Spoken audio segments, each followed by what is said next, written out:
Today, this message is called The Highest Gifts of Heaven, and it comes from a quote from Ernest Holmes that actually pairs with last week's message. It's their companion pieces. And the best thing I can do is just start by reading the quote. When life created us, it gave us the two greatest endowments of God, the two highest gifts of heaven, love and creativity. Love so that we may have confidence in life, a sense of security, and peace and joy in living.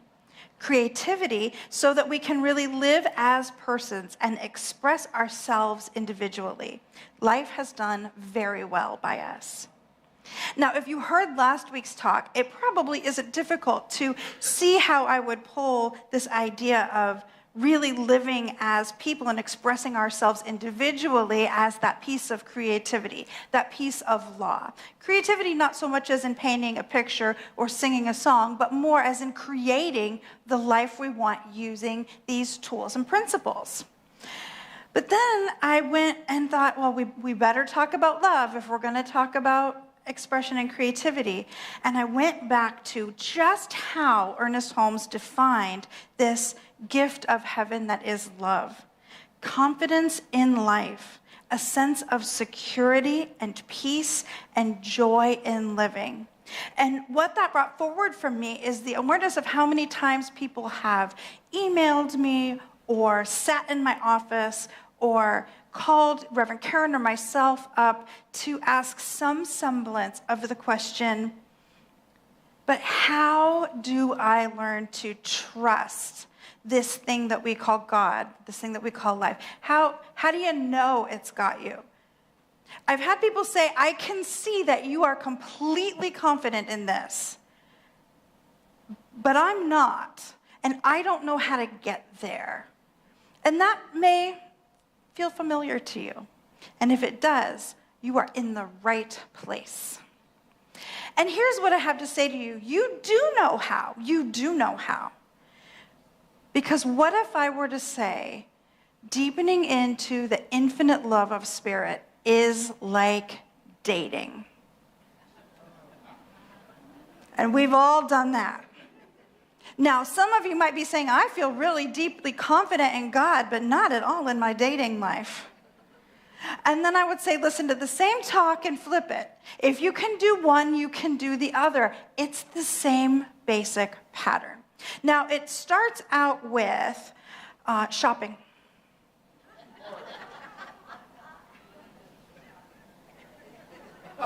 That's what it looks like now, right? No. Yes. The last time I was dating, it looked like this.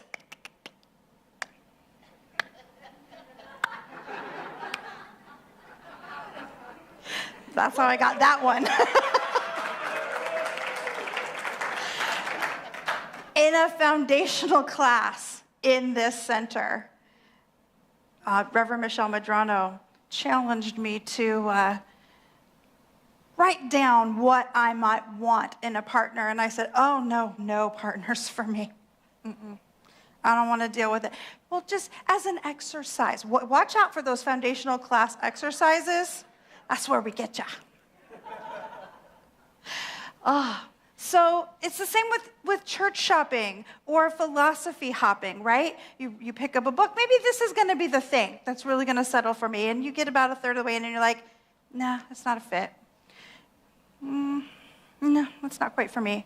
This way of talking about the divine, it's not my thing. And then you walk into the center that is for you, or the church that is for you, or you pick up the book that is for you, and all of a sudden you are in the honeymoon phase. Oh, it's perfect. These are my people. I never knew there were people that were like me in the world, and they all gather together in one building every Sunday. I actually said that when I found this place. Oh, this is so delightful. And so when you're in the honeymoon phase, everything's easy. Everything they say makes sense. You look at that beloved person and all you see is shiny, glitter, sparkle good. They look right, they dress right, they act right, they talk right, they have all the right hobbies and none of the wrong ones, if you know what I'm saying. and it takes no effort. We're running around town telling all of our friends, oh, you've got to meet her. You've got to meet him. You've got to come to my center. No, it's not like the other centers.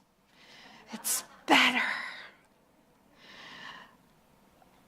And it's fun, isn't it? But it takes no effort. And you will know if you are in the honeymoon phase with Science of Mind or New Vision Center, if you're coming on Sundays, most Sundays, everybody needs a Sunday off sometimes, and maybe doing some of the social activities, and you're like, these are all my new best friends, love them all because they're awesome, right?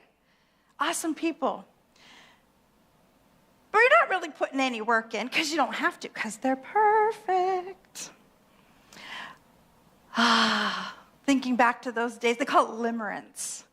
This being absolutely sure that you found the perfect person, place, thing, philosophy. It's so yummy, and it's temporary. Oh, it's temporary. It doesn't last forever because eventually that beloved, he or she or themtlemans, that's my new favorite, gentle thems, the gaities, whoever your beloved is, they're going to say the thing. And you're going to go, what? What?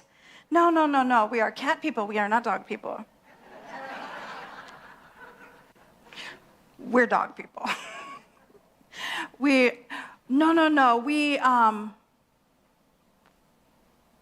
We don't want to be in that club. We want to be in this club. No. What do you mean you want me to run marathons with you? And then you have entered into a new phase. Whether it's, I cannot believe Reverend Lezli got up there and she said God like 17 times in her talk. And then she referenced the Bible. I'm out. It happens. Or I sat through 5 talks with Reverend Karen and she didn't mention the Bible once. I'm out.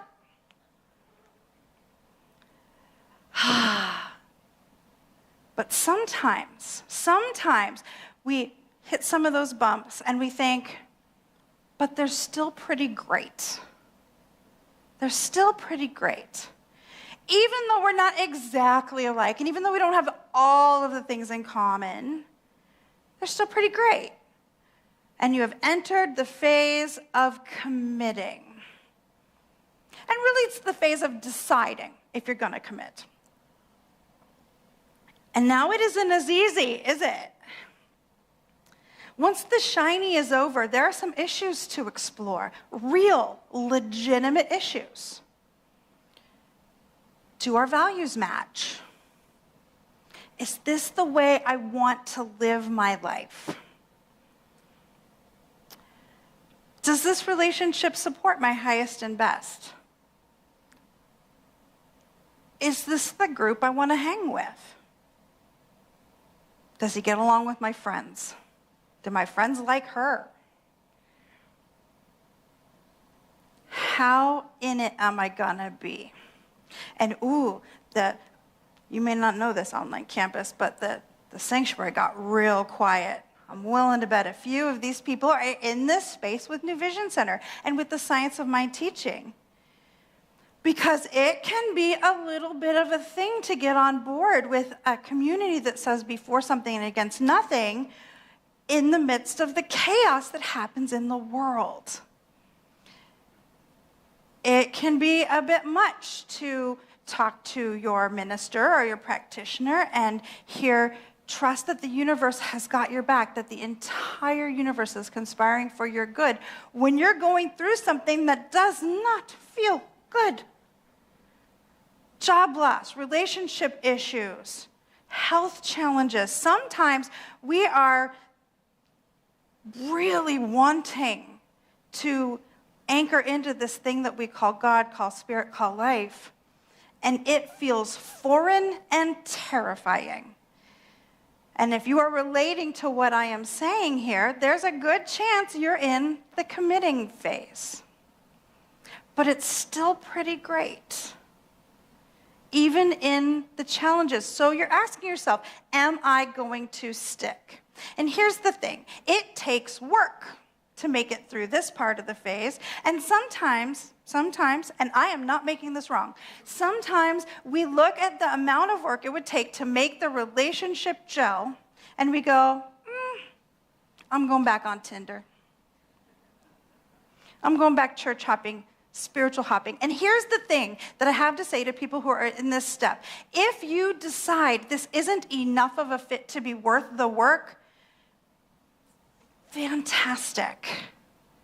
Fantastic. You have learned about yourself that this particular way of talking about the divine doesn't fit you, which means you're one step closer to finding the one that will.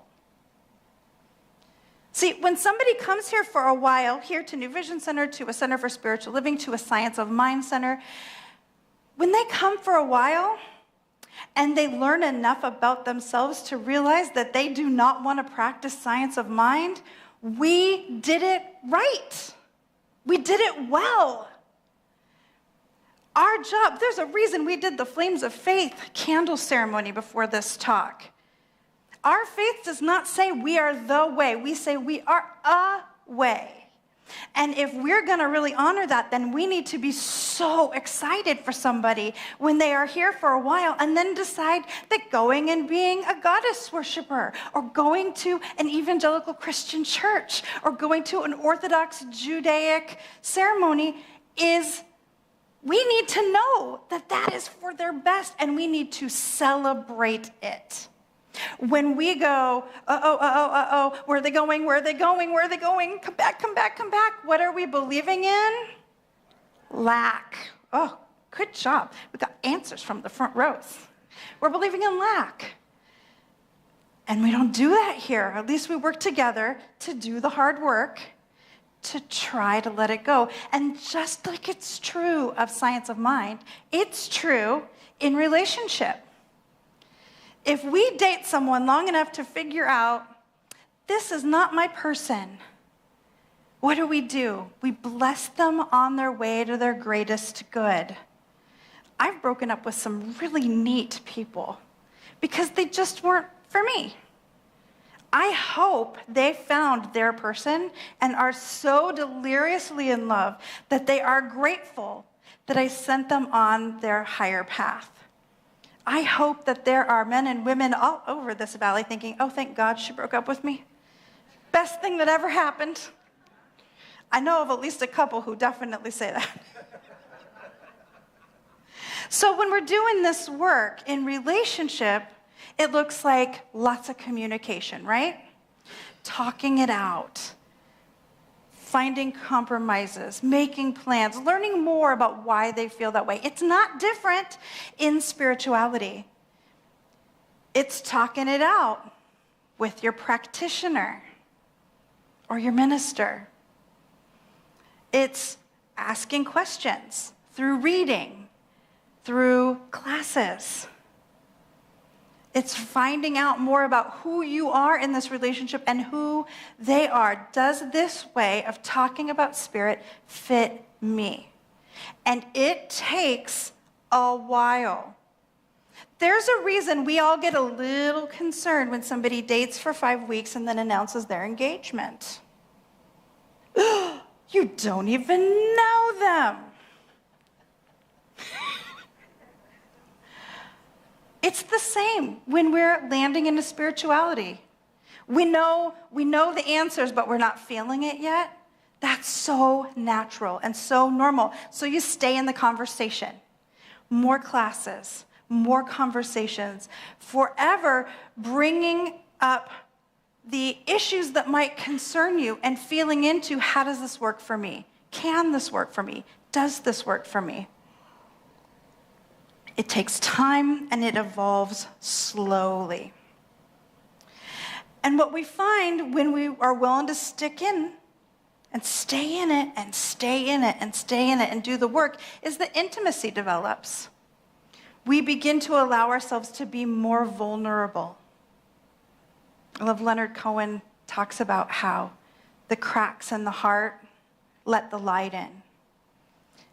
Because until we're willing to be vulnerable, until we're willing to be open-hearted, they don't really know the real us. And until we're willing to be vulnerable and open-hearted, we're not really talking to the infinite spirit. Not really. We're learning about it, but we're not communing with it. We have to let ourselves be open, and it's okay that that takes time. It's natural and right that it takes time. We begin to feel safe, cared for, known, seen. And some moment deep into this process that we never can peg down to a specific conversation or day, we realize we've developed a true partnership. For somebody to have made it all the way past the limerence and all the way through the work, during which time either one can tap out and do if it's not the right fit. At a certain point, there is the moment where you're like, this person has got me. They're my ride or die. Or, as my friends and I like to say, they're the ones you would call if you have a body to bury. And they know where the other bodies are. When you pick up the phone and call and they answer, I've already got the shovel in the truck. When we have a true partnership, we have developed something that is beyond what can be written in the books. It's this organic, beautiful, authentic thing that takes the real heart, all of it, of one being, and the real heart, all of it, of another. And rather than following the paths laid out by some set of instructions or some dating book or whatever Reverend Karen said or whatever they saw on YouTube or TikTok, you've built something real that doesn't fit any of those descriptions. And it involves a wholehearted acceptance of this thing we call the divine through your own personal lens. I've had people say to me, I wish I had a marriage like you and Bobby. We are very entertaining. But what we are more than anything isn't better or worse or even really different than anybody else. What we have is seeing one another as who we really are and creating a life that fits for those beings. He does not like everything I do. I know it's shocking. I too am shocked. He isn't even a particularly big fan of Taylor Swift. I know.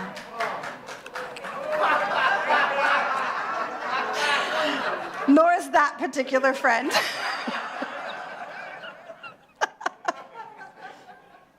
But this man knows how to stick. This man knows how to stick so well that after seeing and falling in love with Van Halen in the late 70s, saw him live before they were even famous, he stayed through the Sammy Hagar days. He stayed through that singer that nobody remembers their name because they were only there for one album and it was very tragic. But he stayed. He stayed when Hagar came back for a while. That was all confusing for all of us. He stayed when Sammy came back. He stayed when the original singer came back. This guy knows how to stick. And he knows how to stick when people evolve and change, which is what this girl needed, embarking on the path to become a practitioner and then a minister. Can you imagine how much I changed over the last 16, 17 years? That's what we seek when we look for this true depth of relationship with the divine. Is not something that fits me now. It's something that can carry me through growth. Because if we're not growing, we're not in the right place. Being in true partnership means investing in one another.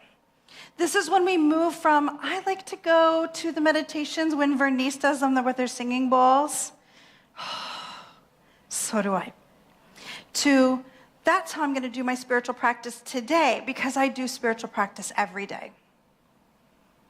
It's moving from, I'll call a practitioner if I'm having a hard time, to, I have a standing appointment with a practitioner, because there's always something to deepen into. Investing in your relationship. And as it deepens and it deepens and it deepens, so slowly, we find that we change. There's a Lutheran minister, Timothy Keller, who said it this way. This really resonated for me. He said, our culture says that feelings of love are the basis for actions of love. And of course, that can be true. But it's truer to say that actions of love can consistently lead to feelings of love.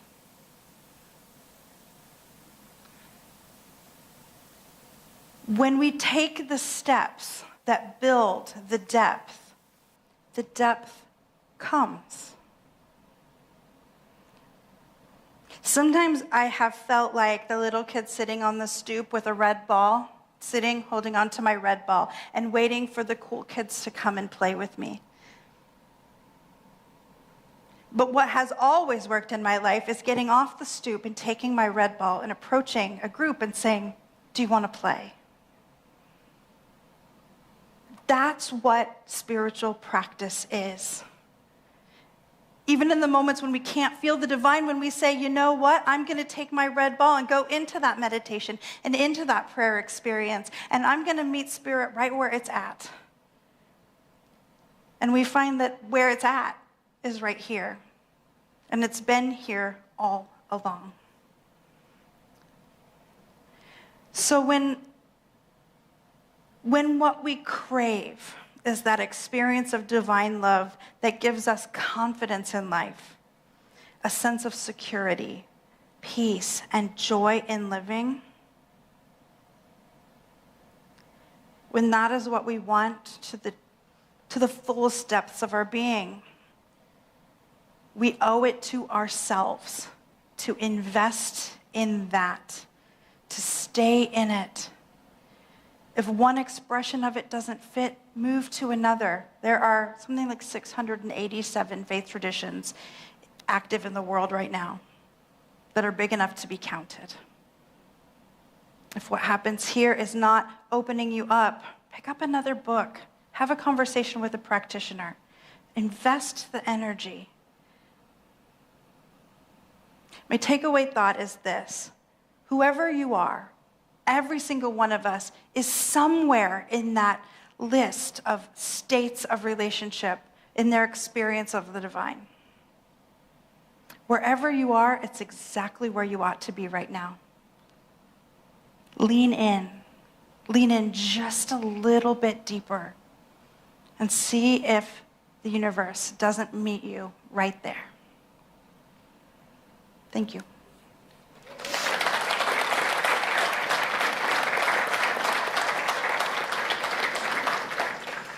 And let's anchor this in with some prayer. How good it is to know that infinite spirit, the beloved one, the divine, that it is indwelling, meaning our access point to it is in the center of who we are, in that altar of the Most High that is quiet, that is peace-filled.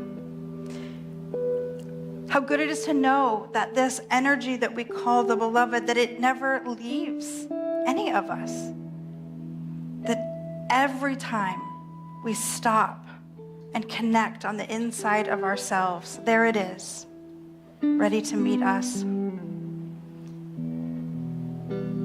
What I know is that whatever is on the heart and mind of every beloved within the sound of my voice, that right here, right now, Spirit is with each one. That whatever is causing stress or heartbreak or concern or worry, Spirit's already working on that resolution. And whatever is rising up as joy and positive expectation, Spirit is celebrating and bringing that forth. And so I just know a deep confidence in this thing we call life, that each is taken care of, each is held in grace. I'm grateful for all of this truth. I just let it be, and so it is.